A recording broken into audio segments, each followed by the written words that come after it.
नमस्कार. मी डॉक्टर उज्ज्वला माटे.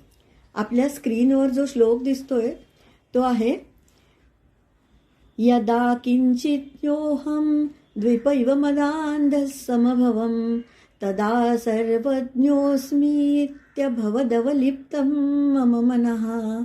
यदा किंचित किंचित बुधजनसकाशादवगतं तदा मूर्खोऽस्मीति ज्वरैव मदो मे व्यपगतः.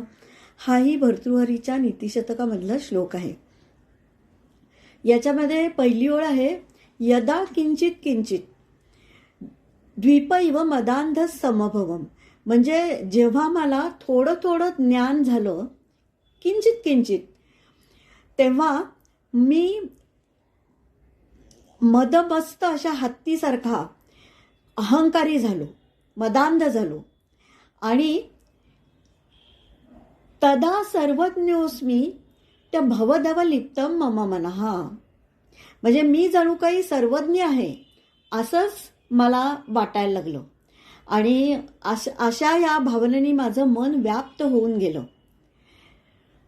पण जेव्हा यदा किंचित किंचित बुधजन सकाशात अवगतम, म्हणजे मी जेव्हा थोडं थोडं विद्वान लोकांच्या जवळ जाऊन, बुधजन सकाशात अवगतम, बुधजन म्हणजे विद्वान लोकांच्या संगतीत जाऊन जेव्हा मला थोडं थोडं ज्ञान अवगत झालं, कळलं, तेव्हा मला समजलं काय तर तदा मूर्खोस्मी इति. म्हणजे तेव्हा मूर्खः अस्मि इति, मी मूर्ख आहे हे मला समजलं.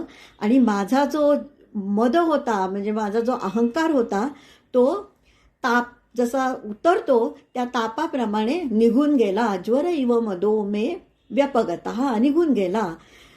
तर अशा प्रकारचं हे सुभाषित आहे. आणि हे आपल्याला अनेक वेळा व्यवहारात बघायला मिळतं. आपण ज्याला मराठीत म्हणतो ना, उथळ पाण्याला कळकळाट फार, किंवा अर्ध्या हळकुंडाने पिवळी झालेली माणसं, हे या सुभाषितामध्ये उत्तम प्रकारे याचं वर्णन केलेलं आहे. आणि सत्संगतीने किंवा विद्वान लोकांच्या सहवासाने त्याच्यामध्ये बदल कसा घडतो त्याचं पण सुंदर वर्णन या सुभाषितामध्ये आपल्याला आढळतं.